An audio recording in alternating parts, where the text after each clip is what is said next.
함께 하실 말씀은 요한복음 21장 15절에서 25절입니다. 요한복음 21장 15절에서 25절. 베드로는 죽고 요한은 살고라는 제목으로 함께 나누고자 합니다. 요한복음 드디어 마지막 강의 시간입니다. 기쁜 마음으로 제가 한번 읽어드리도록 하겠습니다. 그들이 조반 먹은 후에 예수께서 시몬 베드로에게 이르시되 요한의 아들 시몬아, 내가 이 사람들보다 나를 더 사랑하느냐 하시니 이르되 주님, 그러하나이다. 내가 주님을 사랑하는 줄 주님께서 아시나이다. 이르시되 내 어린 양을 먹이라 하시고, 또 두 번째 이르시되 요한의 아들 시몬아, 내가 나를 사랑하느냐 하시니 이르되 주님, 그러하나이다. 내가 주님을 사랑하는 줄 주님께서 아시나이다. 이르시되 내 양을 치라 하시고, 세 번째 이르시되 요한의 아들 시몬아, 내가 나를 사랑하느냐 하시니 주께서 세 번째 내가 사랑하느냐 하심으로 베드로가 근심하여 이르되 주님, 모든 것을 아시오매 내가 주님을 사랑하는 줄을 주님께서 아시나이다. 예수께서 이르시되 내 양을 먹이라. 오늘 본문을 보면 예수께서 베드로에게 계속 묻습니다. 네가 나를 사랑하느냐. 근데 이 사랑하느냐 묻는 이 동사를 예수께서는 아가파오로 15절에서는 묻죠. 근데 베드로는 필레오로 이렇게 답을 하고요. 16절에서도 예수께서 아가파오 하느냐 그랬더니 베드로가 필레오 합니다. 이렇게 답을 했죠. 그 다음에 이제 세 번째, 그러니까 예수께서 이제는 필레오 하느냐 이렇게 물으시죠. 그랬더니 베드로가 필레오로 이렇게 답을 합니다. 이렇게 아가파오와 이게 필레오가 계속해서 번갈아서 사용이 되니까 혹자들은 이 이야기를 가지고 예수께서는 아가페의 사랑으로 물으셨는데 베드로가 필레오의 사랑으로 답을 했습니다. 이렇게 얘기를 하시는 분들도 많죠. 아가파오는 하나님의 사랑이고 필레오는 친구의 사랑이다.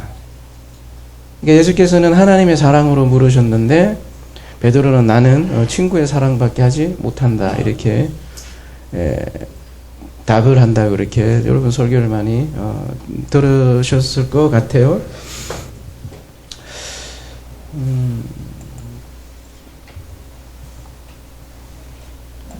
언뜻 들으면 굉장히 은혜스럽죠.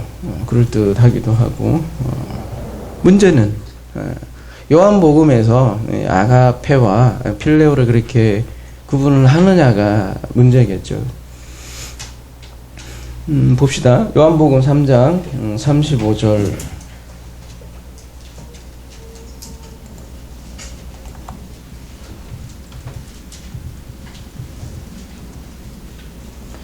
아버지께서 아들을 사랑하사 만물을 다 그 손에 주셨으니 이렇게 되었는데, 아버지께서 아들을 어떻게 한대요? 여기 보면 아가파오 하신다죠. 그러면 이게 이제 하나님 사랑 맞겠네요. 그죠? 아버지가 아들에게 사랑했다고 하잖아요. 아가파오라는 단어를 쓰고 있으니까 그렇다 쳐요. 요한복음 5장 20절.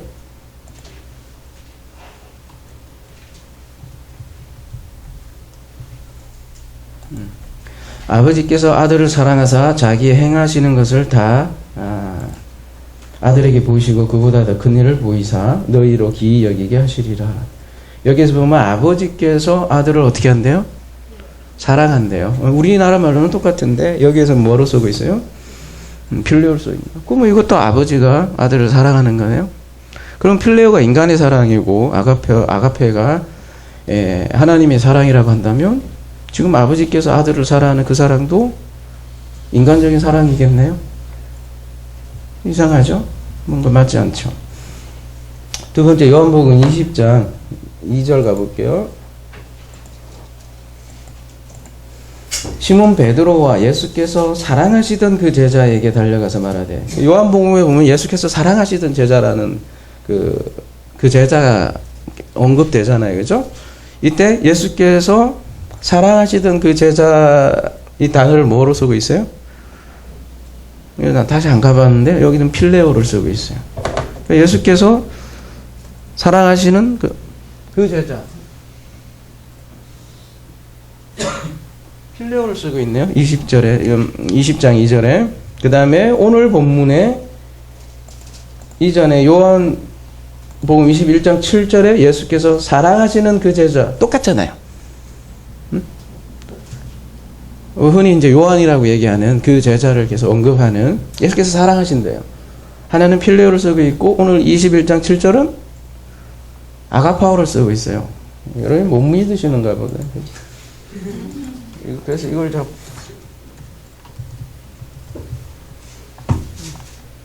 21장 7절에는 아가파오로 쓰고 있고요. 20장 2절 가볼게요.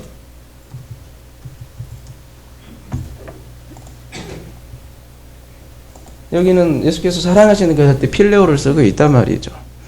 그러니까 아가페오하고 필레오를 굳이 하나님의 사랑, 이 필레오는 인간의 사랑 이렇게 구분해서 멋진 설교를 해도 은혜로울 수는 있지만 원래 요한이 그렇게 얘기하려고 했느냐가 문제잖아요. 그러니까 오늘 본문은 사실 그런 아가페냐 필레오냐 이렇게 언어 유희는 아니라는 사실이죠. 그렇다면 주제가 뭘까? 우선 아가파오와 이렇게 필레오를 이렇게 교차적으로 써요. 요한은요. 그리고 실제로 헬라어도 어떨 때는 아가페 쓰기도 하고 필레오 쓰기도 하고. 여러분 작가가 어떤 글을 쓸 때는 같은 말 반복을 잘 안 해요. 좀 괜찮은 작가들은 계속해서 어휘를 바꿔서 비슷한 말이라고 하죠, 그죠? 동의어를 계속 다르게 쓰는 거죠. 그러니까 내 양을 또 여러분은 또 먹이라. 어떨 때는 내 어린 양을 먹이라. 막 치라니까 요 양은 뭐고 또 먹이는 건 뭐고 막 치는 건 뭘까 이렇게 생각할지도 모르겠는데 그것도 마찬가지로 계속해서 반복하는 거예요. 3번이나 반복하니까 계속 같은 말을 쓸 수는 없잖아요. 그래서 살짝 바꾸는 것 뿐이라는 거죠. 그렇고요. 우선 우리의 오해가 그렇고, 그렇다면 주제가 뭘까? 계속해서 이렇게 아가파오 필러 이렇게 묻는 이유가 뭘 것일까? 그거에 대해서 우리가 한번 같이 살펴보도록 합시다. 우선 주목해야 할 부분이 오히려 요한의 아들 시몬이라고 이렇게 부르는 장면을 3번이나 부릅니다. 왜 하필 요한의 아들 시몬아 이렇게 불렀을까요? 그냥 베드로야 이렇게 얘기할 수도 있는데 요한의 아들 시몬아 이렇게 해서 3번씩이나 부르는 거죠. 왜 하필 그리고 요한의 아들이냐? 아버지가 요한이니까 그렇게 볼 수도 있죠. 근데 원어 보면 요한에 속한 소유격이에요. 요한에 속한 시몬아 이렇게 얘기를 하고 있다는 거죠. 그래서 오늘 제목이 베드로는 죽고 요한은 살고 이렇게 잡았는데요. 이 주제와도 아주 밀접한 관련이 있는 거죠. 오늘 본문의 주요 인물은 베드로와 요한입니다. 근데 그 시몬을 왜 요한의 아들이라고 할까? 이 문제만 풀어도 오늘 본문이 보일 거라는 거죠. 시몬, 이렇게 요한의 아들 시몬 이러면 이때 독자들은 누구를 자연스럽게 떠오르겠습니까? 시몬이라는. 이방인들은 그따치고 유대인들은 요한의 아들 시몬 이러면 뭐부터 생각이 나겠습니까? 여러분은 누구 생각이 나요? 시몬.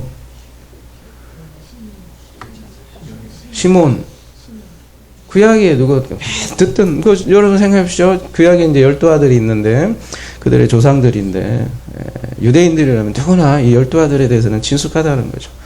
시몬이라면 야곱의 아들을 탁 떠오르게 돼 있다. 너무 친숙한 인물이니까요. 요한복음 강해 끝나고 창세기 강해 하는데 여기에도 시몬과 레위가 나와요. 그러니까 제가 이렇게 같이 이렇게 엮으려고 안 해도 자꾸 창세기하고 요한복음하고 같이 보조를 맞춰가네요. 오후에 좀 더 자세하게 해야 되는데 잠깐만 그냥 간결하게만 살펴보도록 할게요. 시몬과 레이는 형제요 그들의 칼은 폭력의 도구로다. 야곱의 축복 장면인데요. 내 혼아 그들의 모의에 상관하지 말지어다. 내 영광아 그들의 집회에 참여하지 말지어다. 그들이 그들의 분노대로 사람을 죽이고 그들의 혈기대로 소의 발목 힘줄을 끊었음이로다. 그 노여움이 혹독하니 저주를 받을 것이요 분기가 맹렬하니 저주를 받을 것이라. 내가 그들을 야곱 중에서 나누며 이스라엘 중에서 흩트리로다. 창세기 강의 때 자세히 다루겠지만 제가 축복이라고 했는데 전혀 축복같이 보이시지 않죠, 여러분들의 귀에는. 그죠?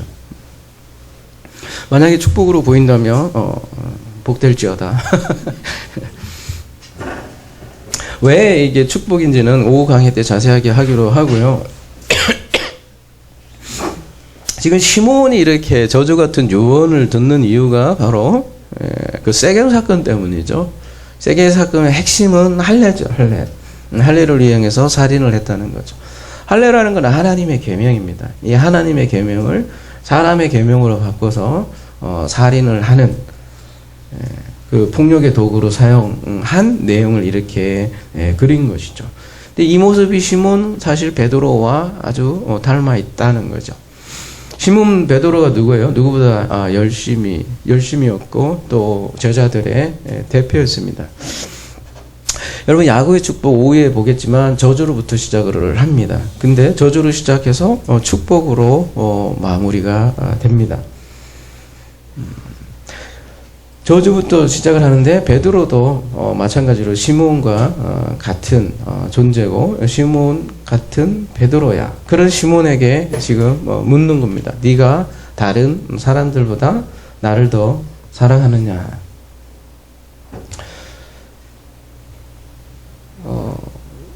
왜 이렇게 묻는 걸까요? 베드로에게 네가 다른 사람들보다 나를 더 사랑하느냐. 이 15절에 보면 네가 나를 이 사람들보다 나를 더 사랑하냐 이렇게 되어 있는데요.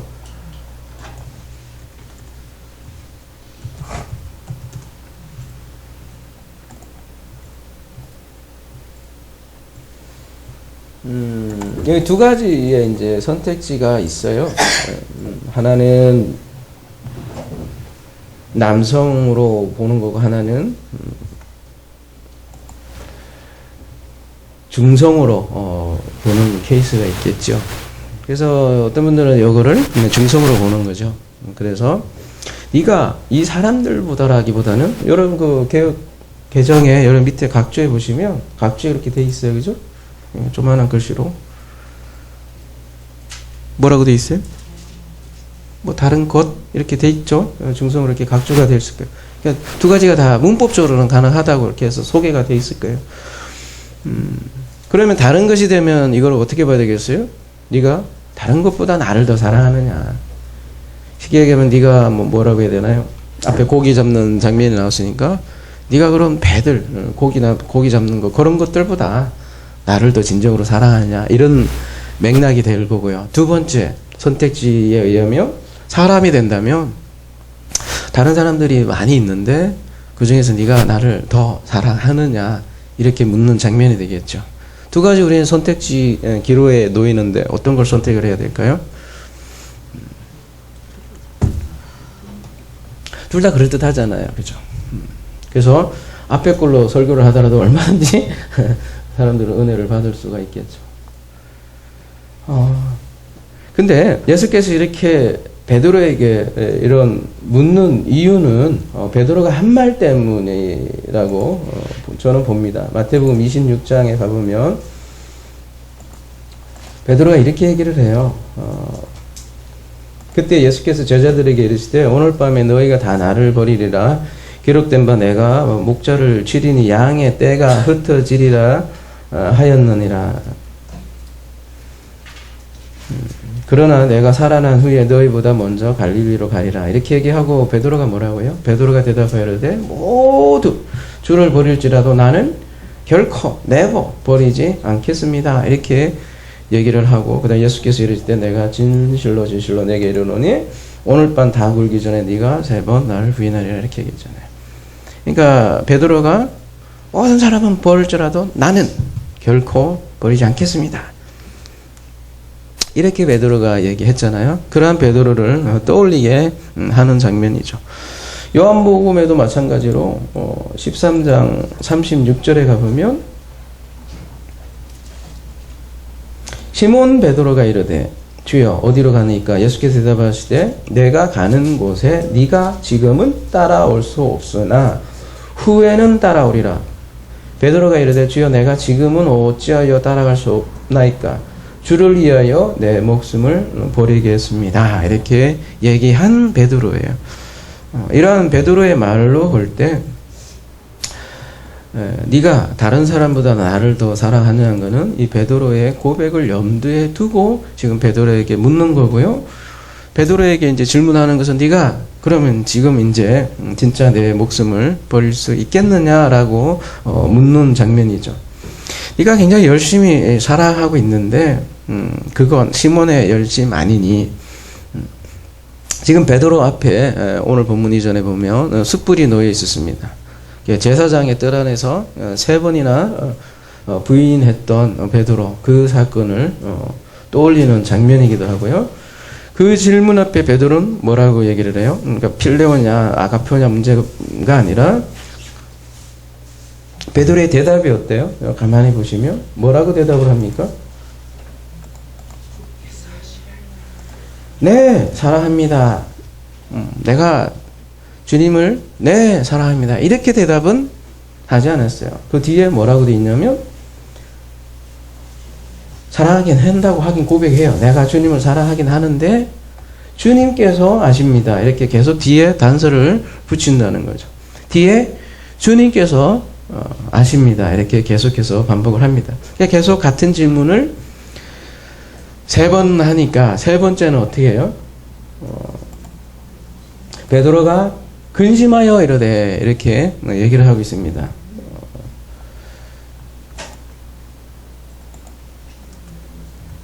근심하다라고 하는 이 리페오인데요. 고통하다, 슬퍼하다. 굉장히 고통스러워하는 거예요, 지금. 3번 물으니까 굉장히 고통스럽고 슬픔이 밀려 들어온 거죠. 왜 그럴까요? 왜 이렇게 고통스러워했을까요, 베드로가? 첫 번째, 두 번째 똑같은 얘기 하다가 3번째는 굉장히 고통스러워합니다. 이게 3번 부인으로 그 기억으로 소환하는 거죠. 3번째 묻자 자기가 부인했던 자신이 떠오르는 거죠. 그때 그 기억이 이제 고통으로 다가오고 다른 사람은 다 버려도 자신은 버리지 않겠다고 했는데 결국 자신은 주님을 부인하지 않았습니까? 우리가 이미 나눴듯이 다른 예수를 섬기고 있었던 거죠. 다른 예수를 섬기고 있던 자기 자신을 보게 된 것이죠. 지금도 자신은 주님을 사랑한다고 했습니다. 근데 자기가 주님을 사랑하는지, 그러니까 참 예수를 사랑하는지 안 하는지 이제는 예수님만이 안다는 고백이죠. 그 고백을 하니까 자기는 고통스러울 밖에 없죠. 자기는 사랑한다고 했는데 사랑할 수 없는 존재임을 발견한 거죠. 나는 사랑할 수 없구나를 고백하는 장면입니다. 그러니까 마지막 고백은 자기 부인의 고백인 거죠. 나는 사랑할 수 없는 존재이구나. 근데 어때요? 그런 나를 당신이 안다는 거죠. 그러니까 베드로가 예수를 사랑한 것은 가만히 살펴보면 예수께서 다윗 왕처럼 그런 메시아로 와서 왕국을 건설할 걸로 알고 쫓았던 그 자신. 그래서 그를 따랐는데 이제 부활을 통해서 경험한 것은 예수가 그런 메시아가 아니라는 사실을 알았고 또 베드로가 예수를 먼저 사랑한 것이 아니라 그런 베드로를 다시 찾아왔다는 사실이죠. 그러니까 베드로가 먼저 예수를 사랑한 것이 아니라 예수가 먼저 베드로를 사랑했다는 사실이죠. 그리고 예수께서 베드로를 찾아와서 부르셨죠. 그리고 사랑하게 만들었고 그래서 그를 사랑하는지 그것조차도 당신이 예수께서 안다는 사실이죠. 그러니까 베드로에게 3번 같은 질문을 하는 것은 베드로의 3번 부인과 의도적으로 연결하는 장면이라는 거죠.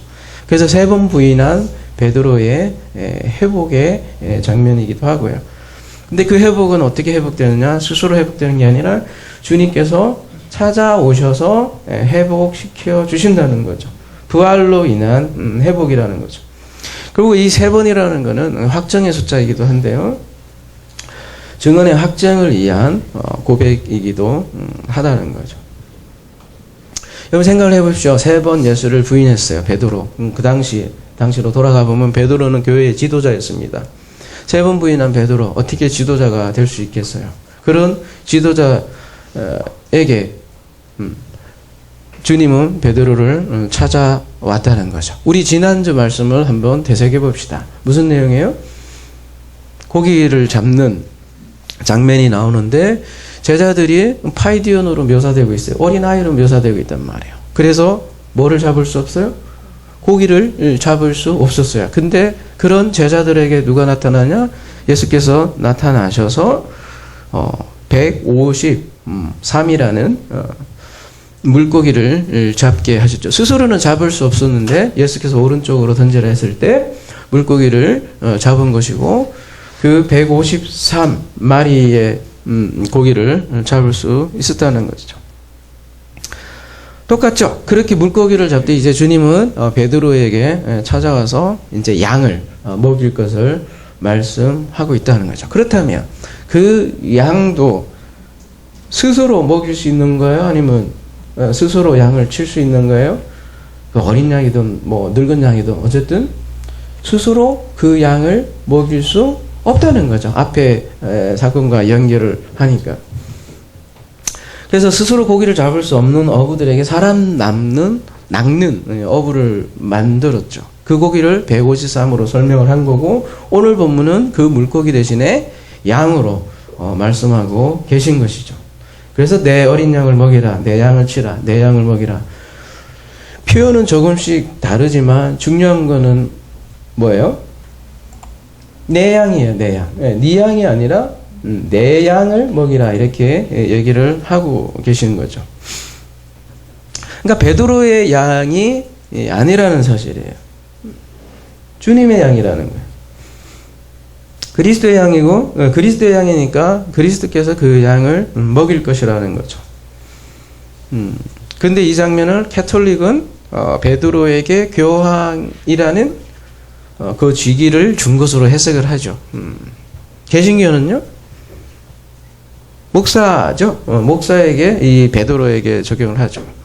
뭐 끝발 차이가 좀 나긴 하는 것 같은데 어쨌든 똑같죠. 교황에게 주는 거나 목사에게 주는 거나. 근데 이 오늘 말씀은 목사에게 주어진 말씀이 아니라 지금 베드로는 모든 사람의 지금 대표로 서 있는 거죠. 모두에게 해당되는 말이라는 거죠. 근데 너의 양이라고 하지 않습니다. 그래서 나의 양이라고 하고 그리스도의 양이라는 거죠. 그래서 오늘 본문은 목회자라고 하는 말씀도 아니고요. 목사의 양은 없단 말이죠. 왜 목회가 문제가 됐냐? 내 양이라고 생각하기 때문에 목회가 문제되는 거죠.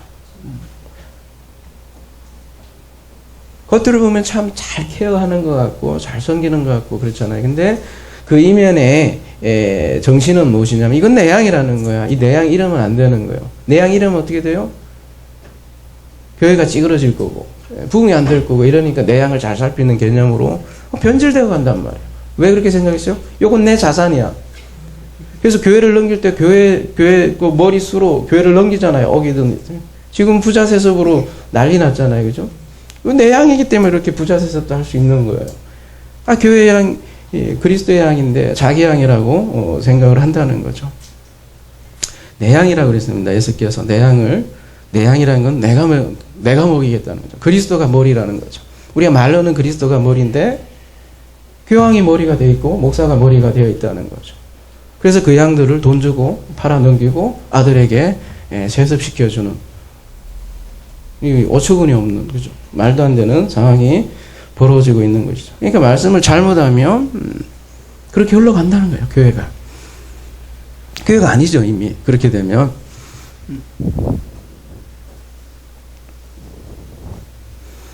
오늘 본문은 그래서 지난주 본문과 이어져서 153마리의 고기를 스스로 잡을 수 없다. 153마리에 대해서는 우리가 많이 다뤘잖아요. 하나님의 아들들이고 모든 민족들이고. 네. 근데 그 스스로 고기를 낚을 수 없듯이 우리는 서로서로 제 아무리 베드로라고 해도 교황 할아버지라고 해도 스스로 사랑할 수 없는 존재라는 사실입니다. 그 사실을 깨달았기 때문에 고통스럽고 괴로운 것이죠. 너무너무 내가 할 수 없네. 근데 주님은 그런 사람들에게 뭐를 얘기하냐? 내 양을 치라고 얘기를 한다는 거죠. 아, 이건 내 양이야. 나는 다 사랑할 수 있어. 이런 사람들에게 양을 맡기지 않는다는 얘기죠. 나는 사랑할 수 없는 존재구나. 그런 자에게 찾아와서 그 사랑이 사랑을 한다는 거죠. 양이 그리스도의 양이고 그리스도가 그 양을 기른다는 사실입니다. 우리에겐 비전도 없고 목표도 없습니다. 2018년에도 어떤 비전도 제시하지 않을 겁니다. 왜요? 그리스도가 머리이기 때문에 그가 우리를 이끌고 가기 때문이죠. 내일 일은 난 모르죠. 우리는 그냥 그를 따라갈 뿐인 거죠. 요한일서 4장 9절은 이러한 사실을 잘 말씀하고 있는데요. 하나님의 사랑이 우리에게 이렇게 나타내신 바 되었으니 하나님이 자기의 독생자를 세상에 보내심은 그로 말미암아 우리를 살리려 하심이라. 10절이요. 사랑은 여기 있으니 우리가 하나님을 사랑한 것이 아니요 하나님이 우리를 사랑하사 우리 죄를 속하기 위하여 화목제물로 그 아들을 보내셨습니다.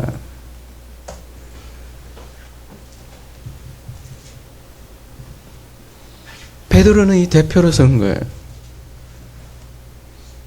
시므온과 구약의 시므온과 연결해서 그래서 저자는 얘기를 하고 있고 할례를 살인의 도구로 사용하는 시므온이나 그래서 종교적 열심으로 자기의 일을 열심으로 쫓는 베드로나 모두 우리를 대변하는 거죠.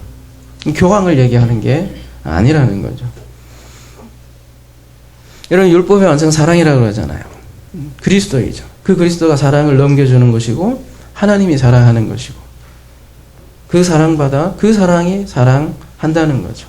내가 먼저 사랑하는 게 아니라는 거죠. 그래서 요한복음 15장에 13절에 이렇게 예수께서 얘기를 하죠. 사람이 친구를 위하여 자기 목숨을 버리면 이보다 더 큰 사랑이 없느니.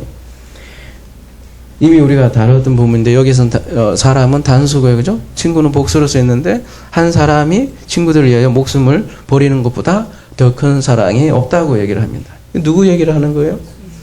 예수 그리스도 얘기하는 거죠. 솔직히 저는 친구를 위해서 못 죽어요. 솔직한 얘기로. 친구가 아니라 내 아내를 위해서도 죽을까? 자신 없어요. 예수 그리스도의 사랑을 얘기하는 겁니다. 저만 그런가요? 하나님이 사랑 얘기하는 거예요. 그래서 이보다 더 큰 사랑이 없다 얘기를 하는 거고요. 그러니까 아가페냐 필로나 그 문맥으로 보셔야 되는 거죠. 이도 하나님 사랑 분명히 얘기하는 거 맞죠. 근데 친구 사랑도 그래요. 필레오가 친구 사랑은 인간적인 사랑이라 하지만 우리가 하나님을 사랑하지 못하듯이 우리가 또 하나님을 친구로 할 수 있나요? 그것도 마찬가지예요. 필레오도 인간이 할 수 없다는 거죠. 친구조차도. 14절 너희는 내가 명하는 대로 행하면 곧 나의 친구라 친구들이라. 여기 복수로 되어 있는데요. 예수께서 내가 명하는 대로 행하면 곧 나의 친구라 이렇게 했는데 사랑이죠. 예수께서 명령하신 게. 근데 성경에서 사랑은 뭐예요? 늘 죽음으로 맺어진 거란 말이에요. 죽음이 전제로 되는 게 성경에서 말하는 사랑입니다. 근데 이거 누구의 죽음을 하냐? 예수 그리스도의 죽음을 통해서 맺는 열매. 가지가 그래서 스스로 열매를 맺을 수 없다. 이렇게. 가지가 스스로 사랑할 수 없다. 그렇게 가지가 스스로 죽을 수도 없는 거죠.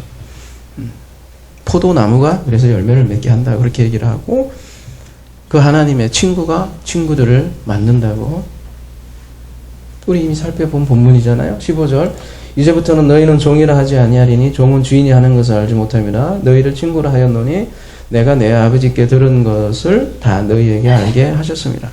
종은 주인이 하는 것을 알지 못하는데요.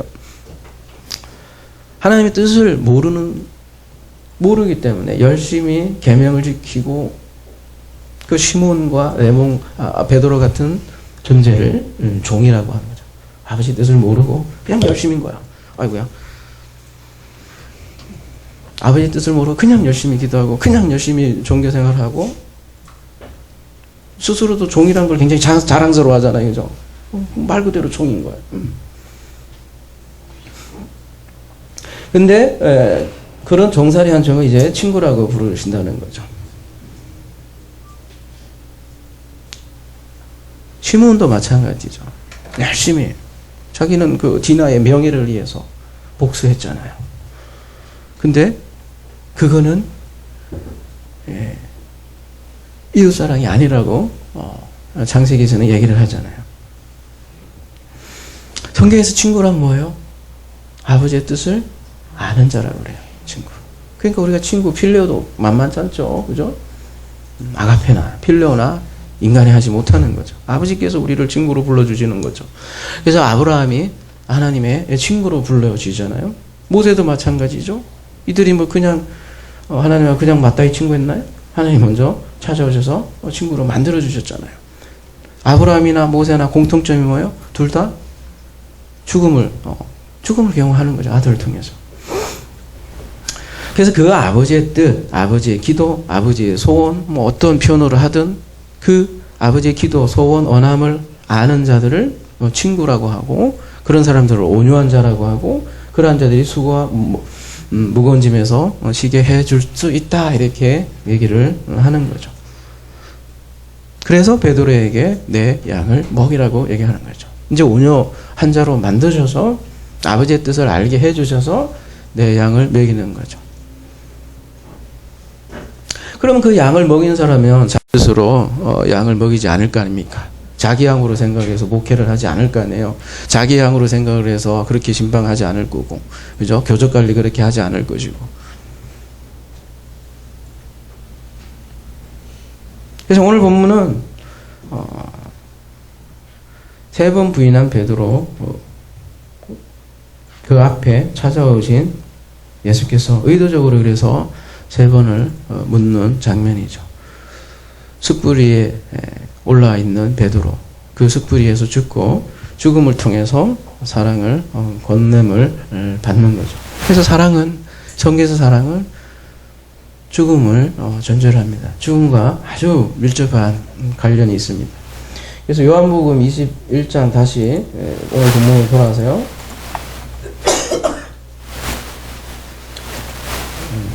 18절이요. 내가, 욕 아닙니다. 내가 진실로 진실로 내게 이르노니 내가 젊어서는 스스로 띠띠고 원하는 곳으로 다녔거니와 늙어서는 내 팔을 벌리리니 남이 내게 띠띠우고 원하지 아니한 곳으로 데려가리라. 이제 앞에 사랑하느냐 묻고 18절에 나오는 내용이 뭐겠어요? 죽음이겠죠. 무슨 뜻이야 이게? 네가 젊어서는 스스로 띠띠고 원한 곳을 다녔거냐, 늙어서는 내 팔을 벌리니. 무슨 말이에요? 젊어서는 스스로 띠뛴다는 게 뭐예요? 머리에 띠띠나? 어디에 띠띠나? 이게 원래 문장의 의미가 뭐냐면은 젊어서는 스스로 옷을 젊어서는 스스로 옷 입고 다닌다고요. 근데 늙어서는 스스로 옷조차도 못 입는다는 거예요. 여러분 옷을 입을 때 어떻게 해요? 지금 뭐 여러분 양복이나 이런 거 열어서 그런데 이스라엘 같으면 통옷이란 말이에요. 그럼 마지막에 이렇게 띠를 마지막으로 맨다는 거죠. 그러면 늙어서는 스스로 그 옷 입을 힘도 없다는 얘기네요. 그 옷 입을 때 어떻게 해요? 팔을 벌린다고요. 팔을 벌리고 누군가 이렇게 팔 벌릴 힘은 있나 보지. 그래도 그거를 이렇게 누군가 이렇게 메워준다는 그런 개념이에요. 원래 문장은. 근데 이제 늙어서는 스스로 옷 입는데, 그러니까 젊어서는, 늙어서는 이렇게 팔을 벌려야만 한다는 거죠. 근데 이 팔을 벌리는 모양을 어디하고 지금 연결해서 요한의 저자를 얘기를 하냐면 십자가에다가 연결을 하는 거죠. 십자가에서 팔을 벌린다는 거는 뭐를 쥐는 거예요? 나무를 쥐는 건데요. 이 나무가 이렇게 십자 모양이 아니라 가로목이라고 하죠. 일자에 기둥을 이렇게 매는 거예요. 그걸 여기다 달고 올라가는 거죠. 그래서 자기가 원하지 않는 곳으로 데려간대요. 어디로 가겠어요? 골고다 언덕을 넘어서 십자가의 자리로 올라가서 십자가에 걸쳐서 죽게 되는 거죠. 그러니까 두 가지를 연결해서 지금 연결을 하는 거죠.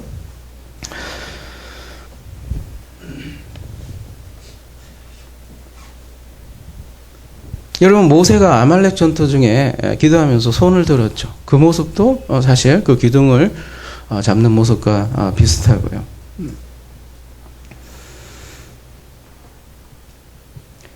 그래서 이 말은 쉽게 얘기하면 네가 늙어서 어떻게 된다는 거예요? 죽을 거라는 거예요. 죽을 거라는 거예요.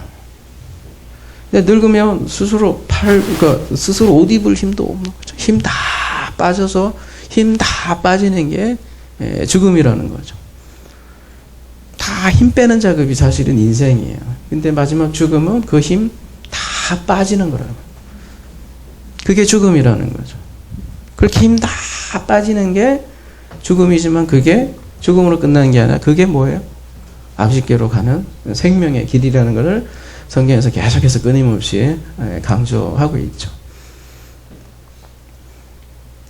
젊어서는 스스로 옷 입어. 지가 다니는 데 다 다녀. 하고 싶은 대로 다 한다는 개념이기도 하고요. 저도 그랬던 것 같아요. 젊었을 때는 내가 우주에다가 기도를 하면 우주의 온 기운이 나를 다 도와줘서 그 자석의 법칙이라고 하죠. 그죠? 드로잉. 끌림의 법칙이라, 끌어들임의 법칙이라고 해야 되나? 모든 기운을 다 땡겨갖고 내가 바라는 것을 기도를 했죠. 그러면 온 우주가 나를 다 도와줄 줄 알았는데 안 도와주더라고요.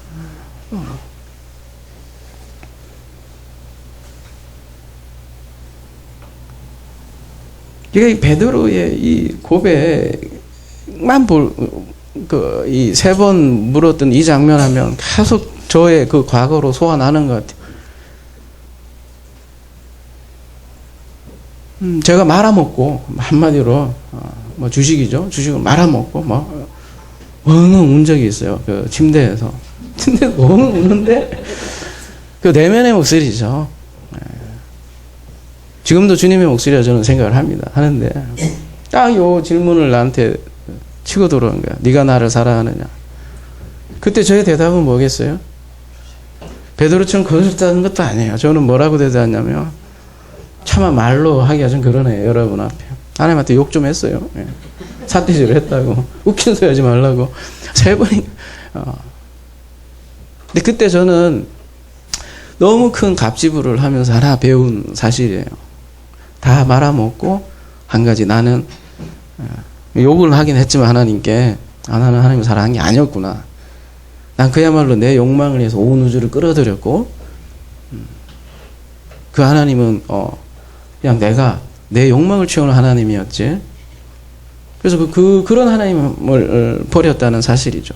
수천만 원의 값이 부리고 교훈이었죠.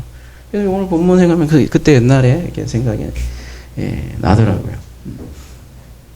아무튼 그땐 그랬어요, 제가. 이 긍정의 힘을 엄청 믿었고, 조엘 오스틴을 숭상했고, 그래갖고, 그냥, 원하면 온 우주가, 나를 도와줄 줄 알았는데, 그런 저를 쪽박차게, 한 것이 오히려 더, 지금은 고마운 것 같아요. 그러지 않으면 이 자리에 설 수도 없었을 거고, 아마 그 길로 쭉 더 잘 뻗어나갔겠죠, 그죠?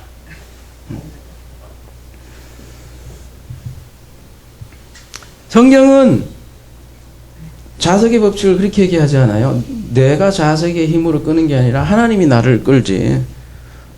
세상은 거꾸로 얘기하고 있단 말이에요. 온 우주가 자기에 시다발인 거야. 자기가 가장 종점에 있어서 자기가 원하는 걸 다 끌어당긴다고 생각을 한단 말이죠. 그 얘기 들으면 얼마나 기분 좋아요, 여러분. 그렇지 않습니까?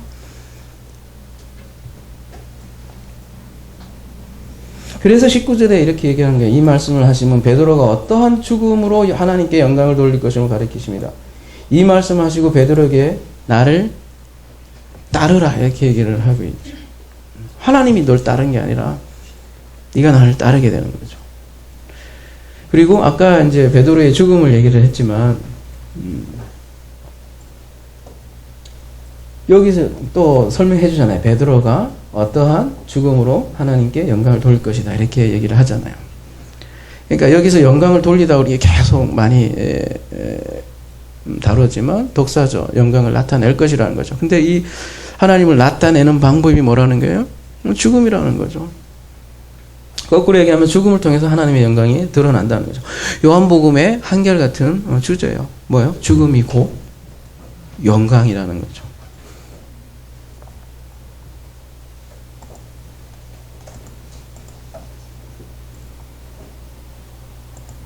이 사실은 결코 갑질을 없이 이게 아멘할 수 없는 얘기예요. 죽음이 곧 영광이기는, 그죠?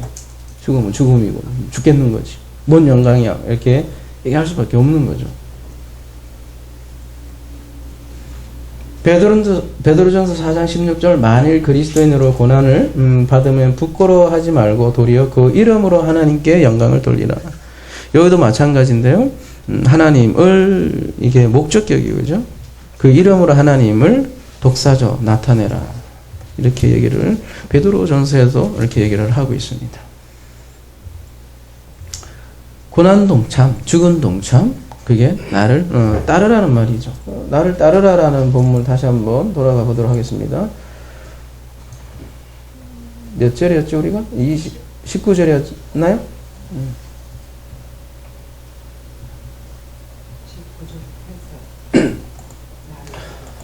네, 아콜르데오라고 되어 있는데요. 나를 따르라. 이 아콜르데오 밑에 보면 좀 작긴 한데 글씨가 함께 같은 길에 있다 이렇게 되는데 원래 켈류도스라는 그 길에서 유래한 단어이기 때문에 그래요. 길과 관련되어 있는 거예요. 그리고 앞에 아는 그 연합과 관련되어 있으니까 길과 연합 같은 길을 걷는 것이 나를 따르는 거라는 거죠.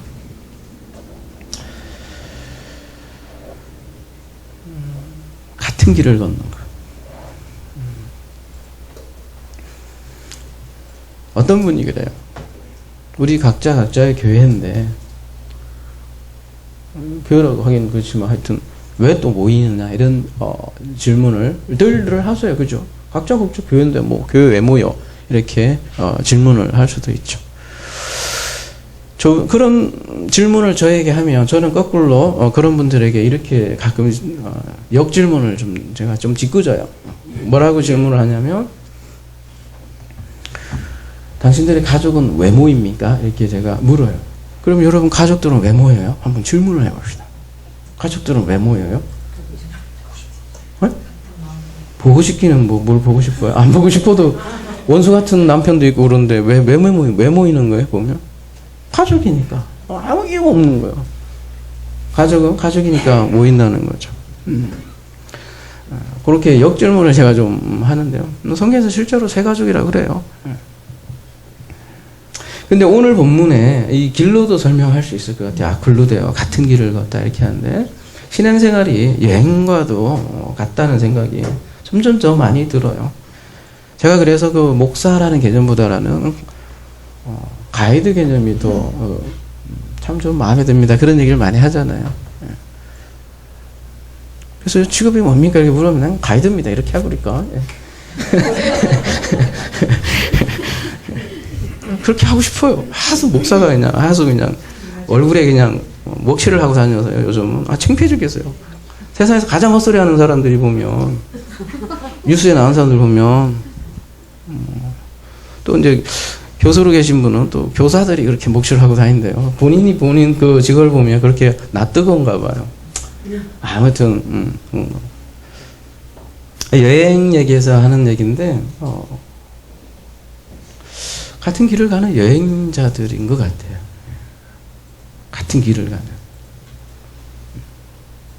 그래서 그 길을 함께 가는 거잖아요. 여행이라는 게. 요한복음 10장 27절에 보면 이런 말씀이 있죠. 그래서 내 양은 내 음성을 들으며 나는 그들을 하며 그들은 나를 아클루데오 따르리라.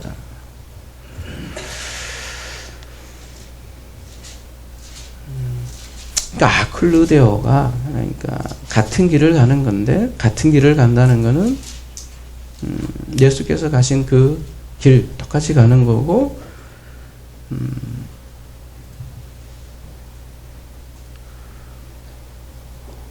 어제 결혼식에서 어떤 친구가 꼭 길만을 걷기를 원합니다. 이렇게 마침 축가를 하고 얘기를 하던데 제가 뭐 초를 뿌릴 수는 없어서 가만히 있긴 했는데 젊은 친구잖아요. 아이고야, 얘야, 결혼이라는 게 꽃길, 사실 꽃길보다 가시밭길이 더 많죠, 그죠? 결혼이라는 게. 사람들이 그 꽃길만을 바라는 거 사람일지 모르겠지만 우리 결혼이 그걸 잘 설명해 주는 것 같아요, 그죠? 결혼이라는 게 어디 꽃길만 있습니까, 여러분? 솔직히 얘기하고 또 가시밭길이 더 많고 그렇죠. 그걸 통해서 우리에게 많은 걸 가르쳐 주기 위해서 결혼이라는 걸 통해서 알려주겠죠. 이따 광고 드리겠지만 어제 제가 처음 결혼식 사회를 좀 봤습니다. 저는 늘 마음속으로 결혼식보다는 장례식 가서 내가 진짜 기쁨의 복음 한번 전해보겠다 그런 생각을 많이 했습니다. 왜냐? 결혼은 고난의 시작이요. 고난의 시작이잖아요. 근데 장례식이야말로 졸업하는 거잖아요. 고난의 졸업이요. 새로운 생명의 시작인데 그게 진짜 복음인데 장례식 가서 내가 지금 기쁨의 복음을 한번 전해봐야지 그런 생각을 많이 했었다고요. 그렇다고 결혼식 가서 제가 초를 칩니까? 그러지는 않지만 제 속마음은 사실 그런 것들이 있더라는 거죠. 어쨌든 그 젊은 친구가 꽃길만을 바랍니다. 이렇게 얘기하지만 아이고야 더 살아봐라. 그게 아니라 여러분 다 아시잖아요. 그죠? 나를 따르는 거는 그렇게 예수의 고난에 전적으로 같은 길을 가는 거죠. 쉬운 길 아니죠. 그래서 요한복음 13장 36절에 보면 시몬 베드로가 가로되 주여 어디로 가시나이까? 예수께서 대답하시되 내가 가는 곳에 네가 지금은 따라할 수 없대요. 요한복음 13장만 해도. 근데 후에는 따라오라는 거죠. 네가 지금은 따라올 수 없어. 네 스스로는 따라할 수 없는데 후에는 부활 후에잖아요. 예수께서 그에게 찾아오셔서 따라오게 한다는 거죠. 마가복음 10장 21절 가볼게요. 예수께서 그를 보시고 사랑하자 이르시되 내게 아직도 한 가지 부족한 것이 있으니 가서 내게 있는 것을 다 팔아 가난한 자들에게 주라. 그리하면 하늘에서 보화가 내게 있으리라. 그리고 와서 나를 따르라 하시니. 이게 어디에서 얘기하는 거예요? 한 부자가 뭐에 대해서 묻는 거예요? 영생에 대해서 물으면서 이 얘기를 하시라는 거죠. 영생의 질문에 대한 답변이라는 거죠. 모든 소유를 다 팔아야 얻는 것이 하나님 나라다. 그것이 또한 예수를 따르라는 것이죠. 그걸 또 근데 이걸 또 아주 또 교묘하게 이용해서 어때요? 다 재산 팔아서 교회에다 바치면 하늘나라의 상급자인다. 이렇게 또 교묘하게 이렇게 역이용하는 아주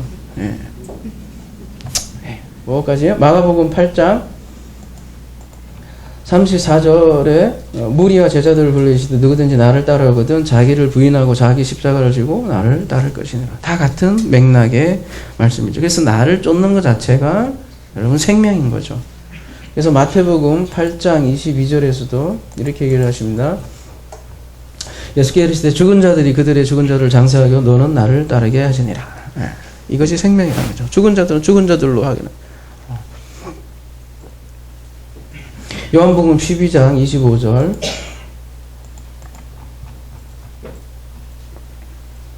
자기 생명을 사랑하는 자는 잃어버릴 것이요 이 세상에서 자기 생명을 미워하는 자는 영생하도록 보존하리라. 요한복음 8장 12절 예수께서 또 말씀하여 이르시되 나는 세상의 빛이니 나를 따르는 자는 어둠에 다니지 아니하고 생명의 빛을 얻으리라. 따르는 것 자체가 생명이에요. 이 따르는 것을 구약에서는 뭘로 표현을 하고 있냐면 출애굽기 13장 가보겠습니다.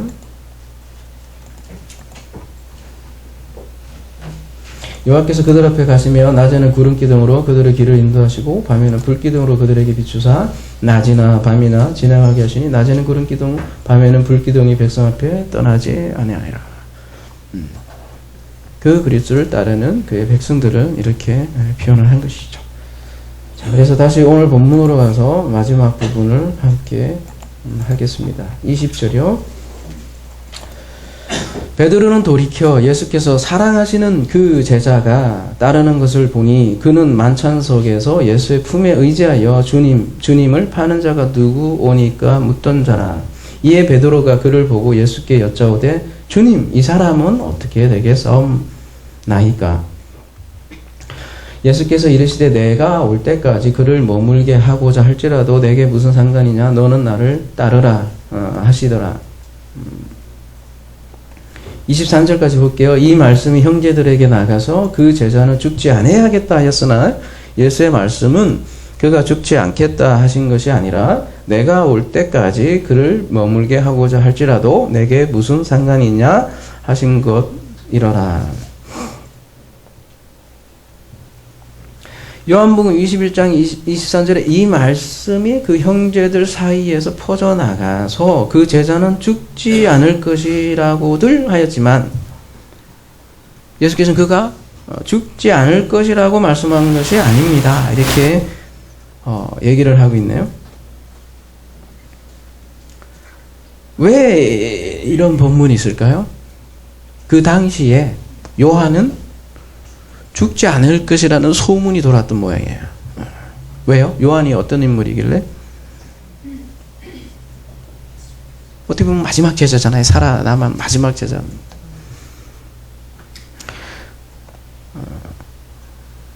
근데 예수께서 이렇게 한 말을 그들이 그가 죽지 않는다는 말로 사람들이 오해했는데 죽지 않는다는 얘기가 아니야. 이렇게 얘기하는 거라고요. 그러니까 내가 올 때까지 그가 살아있다고 한들, 가정법이라.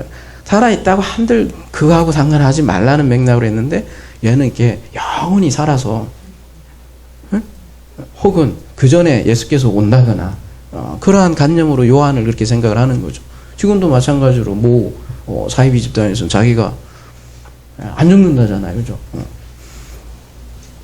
그런 게 아니라, 그거랑 상관하지 말고 네가 나를 따르라. 그러니까 요한이 죽지 않는다고 얘기한 게 아니다라는 맥락으로 지금 23절에 이렇게 얘기하는 거죠.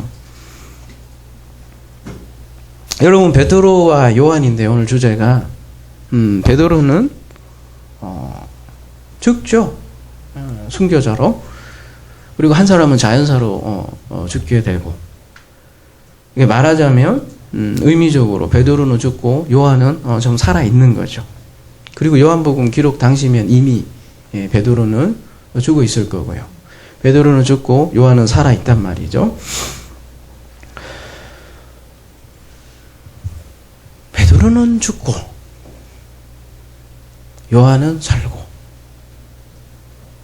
왜 이런 메시지로 마지막을 요한복음을 장식을 할까요? 그게 오늘 이제 오후에 창세기 강해를 자세하게 하면 이게 서로 연결될 것 같은데요. 그게 시몬과 베냐민 관계하고 똑같습니다. 그래서 그 창세기 49장 강해를 다 해야 이게 다 엮일 텐데요. 그냥 그 베냐민에 대한 것만 잠깐 보도록 합시다. 베냐민의 그 축복이 야곱의 축복만 있는 게 아니라 모세의 축복이 있는데요. 신명기 한번 가보도록 하겠습니다.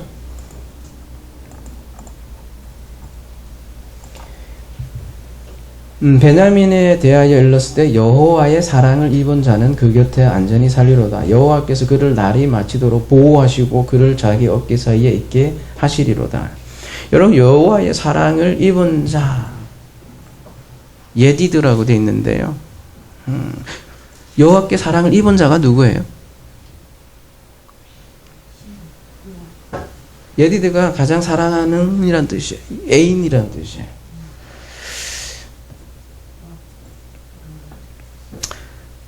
그러니까 우리 야곱의 축복을 보면 가늠하는 아들로부터 출발을 해서 또 살인하는 아들로부터 출발해서 그 애인으로 만들어가는 과정이라고도 할 수 있습니다. 근데 여러분, 요한이라는 뜻이 여호와의 은혜를 입은 자, 사랑을 입은 자, 은총을 입은 자라는 거죠. 그러니까 여호와의 사랑을 입은 자라는 뜻과 똑같은 인물이 요한이에요. 신약은 사복음서도 공교롭게 요한으로 끝나고 전체도 요한계시록으로 끝나고. 그러니까 구약의 베냐민이 바로 신약으로 얘기하면 요한과도 똑같은 거죠. 요한은 어떤 인물이에요? 예수의 열매예요. 그래서 요한복음의 기자가 보면 굳이 이름을 밝히기 대신에 계속해서 예수가 사랑하는 제자. 마치 동성애 비슷하게 그죠? 맨날 사랑한대. 예수가 사랑하는 제자. 동성애는 아니에요. 근데 아가페도 쓰고 필레도 쓰니까 그죠? 네. 굳이 그래서 사랑하는 제자로 이렇게 계속해서 묘사를 하고 있는 거죠. 여호와의 사랑을 입은 자. 신약에서는 그리스도의 사랑을 입은 자로 이렇게 등장을 하는 거죠.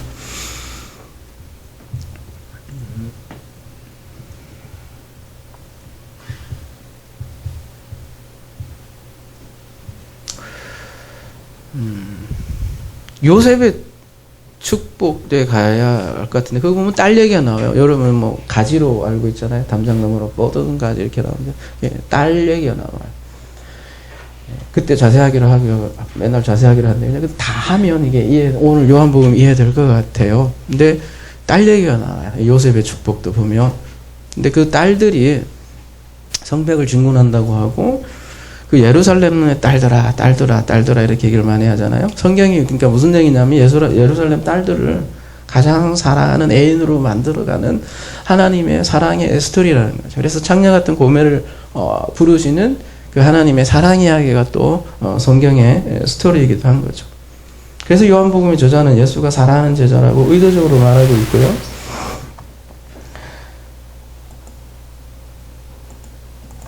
마지막 24절에 그래서 25절까지네요. 이 일들을 증언하고 이 일들을 기록한 제자가 이 사람이라.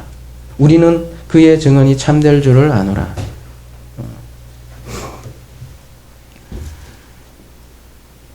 이 마르티오가 요한복음에만 굉장히 많이 쓰이는데요. 33번이나 쓰였는데 마가복음에는 한 번도 안 쓰이고 마태복음은 한 번, 누가복음은 한 번 이렇게 썼는데 이 증언에 대해서 굉장히 강조하고 있는데 24절에 보면 이 일들을 증언하고 이 일들을 기록한 제자가 이 사람이라. 우리는 그의 증언이 참되인 줄 아노라. 할 때 그러니까 우리는 누구겠어요? 요한이라고 보기는 힘들겠죠. 우리는 그의 증언이 참되다 얘기하니까 그죠? 그러니까 요한을 잇는 제자들이겠죠. 그렇죠? 그리고 그 우리는 또 누구겠어요? 우리.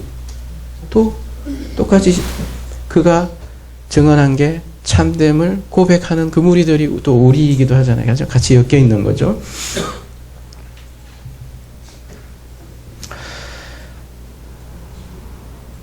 요한, 베드로 관계를 생각해 봅시다. 요한은 참으로 그 보혜사 성령의 그 역할과 아주 비슷합니다. 무슨 얘기냐면, 우리 보혜사 14절에 얘기했을 때, 뭐라고 돼 있어요? 요한복음 14장 17절 가볼게요. 그는 진리라 세상은 능히 그를 받지 못하나 이는 그를 보지도 못하고 알지 못하라. 그러나 너희는 그를 아나니 그는 너희와 함께 거하시며 너희 속에 계시겠습니다. 이렇게 얘기를 하잖아요. 그러니까 예수께서는 보이지 않지만 보혜사가 또한 너와 함께 계신다. 예수는 죽지만 보혜사로 너희와 함께 있을 거야. 이렇게 얘기하는데 제자들과 지금 함께 남아있는 요한 많이 닮아 있고요. 그리고 무엇을 하느냐? 그들에게 너희 모든 것을 가르치고 내가 너희 말한 모든 것을 생각나게 하리라. 예수께서 죽고 보혜사가 그 예수의 말을 가지고 가르친다는 거죠. 베드로는 죽었지만 또 요한은 남아서 계속해서 가르치는 그 역할을 하고 있고 너무나 닮아 있다는 거죠.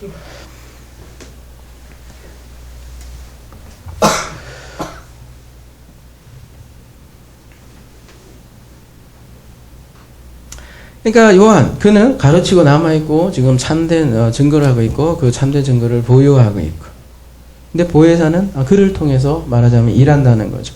어떻게 해요? 베드로는 죽고 요한이 그 죽음을 또 증거하고 그리고 우리가 바로 그 요한의 역할을 이어받아서 증언하고 증거하고 있는 거죠. 그래서 고린도 후서 3장에서는 이렇게 표현을 합니다.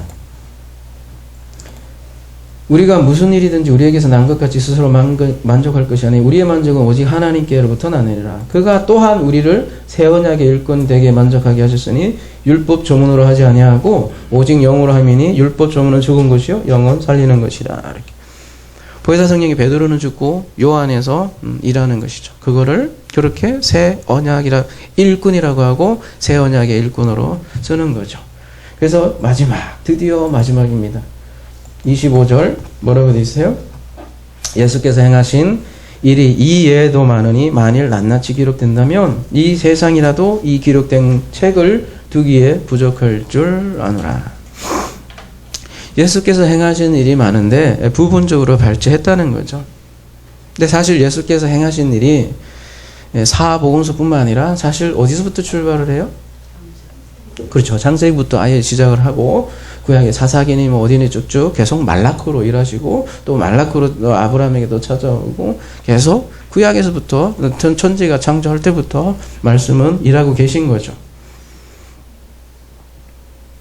그 일하신 그 말씀이 또한 지금도 일해야지만 새로운 생명이 탄생하죠.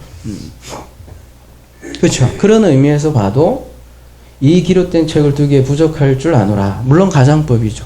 얼마나 많으면 이 책에 기록될 수 없습니다. 이런 고백이잖아요. 가장법이죠. 근데 가장법이 아니더라도 생각을 해보십시오. 그 하나님의 사랑, 그 사랑이 다 기록한다면 어떻게 되겠어요? 사실 이 성경만이 아니잖아요. 그 하나님의 사랑이 표현된 게. 어때요? 우주 전체가 다 그 하나님의 사랑을 기록한 거 아니겠습니까? 말 그대로 그 우주를 다 기록한다면 말 그대로 이 세상에 기록된 책을 두기에 부족하지 않겠어요. 그죠? 그래서 찬송가 304장에 보면 이런 가사가 있어요. 그 크신 하나님의 사랑 말로 다 형용 못하네. 저 높고 높은 별을 넘어 이 낮고 낮은 땅 위에 제법만 영혼 구하려 그 아들 보내사 하목제물 삼으시고 재영사하셨네. 이 부분요. 하늘을 두루마리 삼고 바다를 먹물 삼아도 한없는 하나님의 사랑 다 기록할 수 없겠네. 하나님의 크신 사랑 그 어찌 다 쓸까. 저 하늘 높이 쌓아도 채우지 못하리.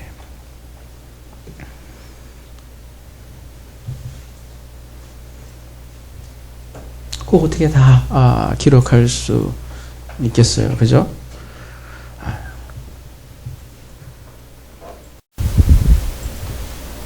그 광대한 그 사랑을 우리는 조금의 어떻게 보면 요한복음이라는 이 텍스트 하나 끝내기에도 56번의 줄을 그러니까 1년이 넘었네요. 그죠? 우리는 다뤘습니다. 그러니 그 하나님의 사랑을 우리가 다 형용할 수 없고 다 그린다면 이 세상뿐만 아니라 영원히 그걸 다 해도 기록하지 못하는 거죠. 그래서 아무쪼록 그 요한복음과 함께 하신 그 하나님의 은혜와 사랑을 고백하며 이 시간을 마무리하고 싶습니다. 그리고 또 그 사랑과 함께한 우리 하나사랑 그리고 인터넷을 통해 함께한 성도 모두에게 이러한 은혜가 충만하기를 기도합니다.